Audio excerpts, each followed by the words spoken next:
So they've got their sunglasses on, enjoying the warm weather, and no one has time for real estate right now. On this episode, we'll be discussing how the COVID-19 reopening will affect the Greater Toronto real estate market.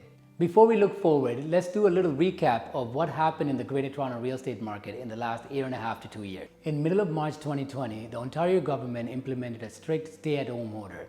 When this happened, real estate market just froze. Everything was a standstill because this was all new to us. Now we're so accustomed to staying at home and working from home, but this was all new to us at the beginning. So when this happened, real estate market just froze. The real estate market was a standstill for a little bit, for about a month or so. When April came along, people were now accustomed to staying at home, working from home, and following COVID protocols. But one thing that did come out of this was the need for space. People were in dire need for extra space to work from home and for homeschooling. During the first couple of months of COVID, sales did plummet. Sales plummeted to record low. But then things started picking back up in the summer months where people knew that we needed space, and the fact that there wasn't a lot of inventory because sellers were a little bit hesitant. One, where they're going to go, and second is the fear of COVID-19 and safety. So sellers were telling us, Dinesh, we'll rather wait until we sell until things cool down a bit and COVID-19 goes away in a couple of months. But obviously that did not happen. Since the summer of 2020, prices have been skyrocketing, especially in the 905 area and even in the 416 as well. If you notice, some areas have had exponential growth, record-breaking growth in that short span of time. Now let's talk about the present. Let's forget about what happened. You already know the story. So right now we're in summer 2021. And guess what? COVID lockdowns, due to the vaccination of most people, have come down. Restrictions have been lifted and we're slowly reopening. And what is everyone doing? They're enjoying the summer. So they've got their sunglasses on, enjoying the warm weather, and no one has time for real estate right now, including myself. I've been enjoying a lot. I've been going to the beach. I've been going to the park with my kids. So everybody wants to be out and about because they've been cramped up in their house for almost 2 years. So let me put the sunglasses away and we'll talk about forecasting the future.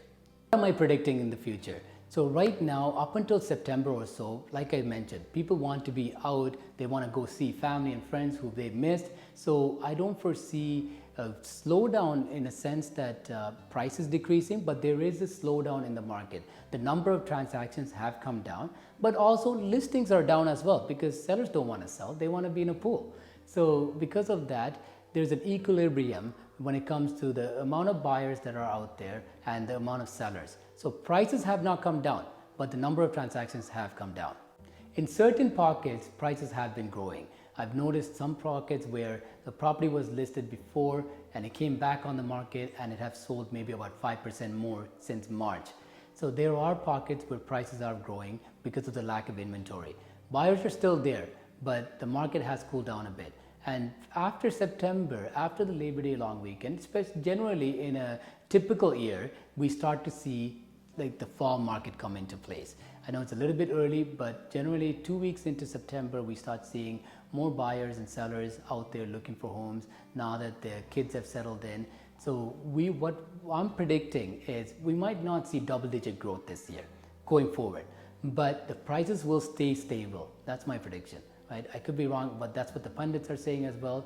But it's always a gloom and doom in terms of the market when it comes to real estate, when it comes to the media. It's either the sky is falling or the house prices, no one can afford it. But what we're predicting, a stabilization of the market, right? In terms of price, there might not be a double-digit growth, there might be a slow growth, but the market is still healthy due to the fact that there's still low inventory. We're going to have a huge amount of immigration. We'll talk about this on another episode, but in the next 2 years to 2 to 3 years, the government has stated that we're going to have a lot of immigration coming into the country.